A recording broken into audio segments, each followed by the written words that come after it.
Salut à tous, on se retrouve pour une nouvelle vidéo où on va parler d'entrepreneuriat et expatriation. Alors en tout cas, avant toute chose, n'hésite pas à t'abonner à la chaîne, à lâcher un pouce bleu. Voilà, je parle d'entrepreneuriat et d'expatriation parce que je suis dans l'entrepreneuriat depuis plusieurs années et expatrié également. Alors, il y a beaucoup d'avantages en fait à l'expatriation. Tout d'abord parce que ça vous ouvre l'esprit. Quand vous restez dans la même ville, dans le même pays toute votre vie, vous n'avez pas l'ouverture d'esprit suffisante pour innover, même pour connaître les mentalités. Il faut que vous soyez en mouvement. Et donc l'expatriation dans un sens, c'est extrêmement enrichissant parce que déjà vous communiquez dans une langue étrangère, vous vous ouvrez au monde finalement. Pour moi, c'est positif. Mais ça ne se fait pas comme ça. C'est-à-dire que ça demande de la préparation. Avant de m'expatrier, par exemple en Russie, j'étais venu déjà plusieurs années auparavant et j'ai analysé qu'est-ce que je pouvais faire, qu'est-ce que je pouvais pas faire, qu'est-ce que les gens aimaient, qu'est-ce que les gens n'aimaient pas. Vous, quand vous êtes entrepreneur, vous devez voir, vous devez analyser, vous devez faire vraiment une étude de marché sur qu'est-ce qui pourrait être intéressant,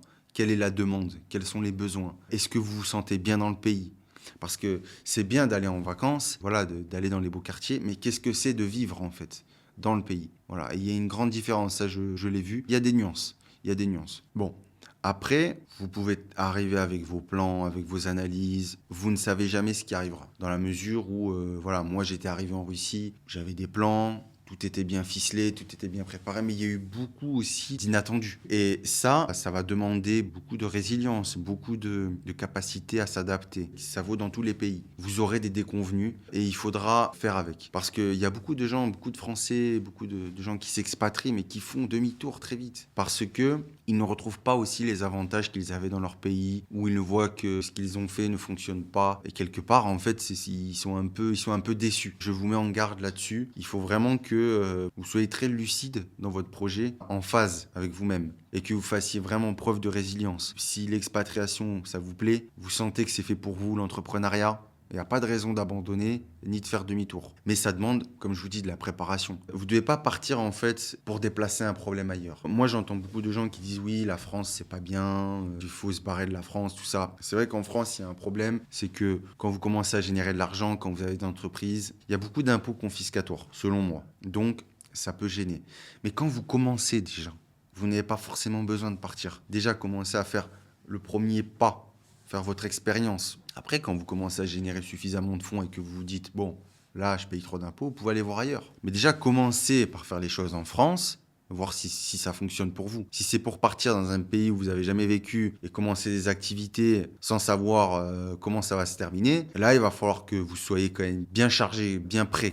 Donc, si vous avez un mindset, je le dis très clairement, si vous avez un mindset de merde en France, vous aurez un mindset de merde où que ce soit dans le monde. En fait, l'entrepreneuriat, c'est pas une histoire de pays, c'est pas une histoire d'expatriation. Si vous êtes incapable de faire fonctionner vos activités en France, ça marchera pas mieux à Hong Kong ni aux États-Unis. Sachant que vous avez un avantage en France, c'est que vous êtes local. C'est votre langue, c'est votre culture, c'est votre pays. Quand vous arrivez ailleurs, vous avez la concurrence. Déjà, des gens qui vivent là-bas. Il faut vraiment vous intégrer dans le marché et ça prend du temps, ça se fait pas comme ça. Donc, il faut beaucoup de préparation. C'est quelque chose qui demande du temps et surtout, je préviens des convenus. C'est pas le Club Med, quoi. C'est pas les vacances. Ça va demander du travail. Vous devez être encore plus au courant parce que vous êtes à l'étranger, vous n'êtes pas chez vous.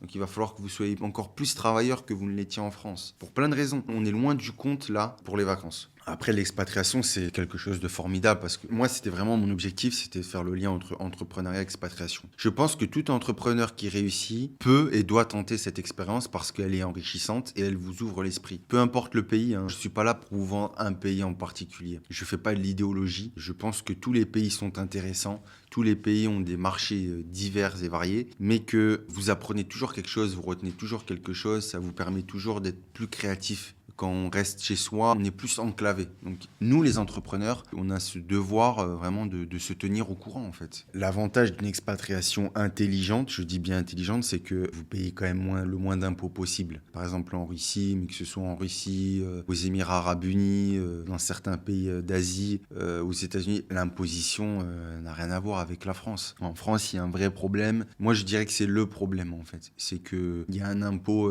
confiscatoire. Quand vous avez des très grosses boîtes, vous avez 1 million de syndicats qui protestent. La seule compagnie ferroviaire que j'ai vue dans le monde en grève, c'est en France. Dans quel pays les trains sont en grève ? Combien de fois par an? Je sais que toujours pendant les périodes de Noël, il y a toujours les trains en grève. Il n'y a qu'en France qu'on voit ça. Et je crois pas que les cheminots ce soient les plus défavorisés en France. Si on peut parler des plus défavorisés, c'est pas les salariés, hein. Je pense plutôt que c'est plutôt les gens qui travaillent à leur compte.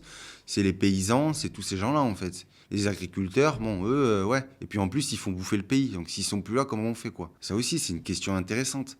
On fait comment? En tout cas, si cette vidéo t'a plu, n'hésite pas à lâcher un pouce bleu et surtout abonne-toi à la chaîne et n'oublie pas, deviens patron.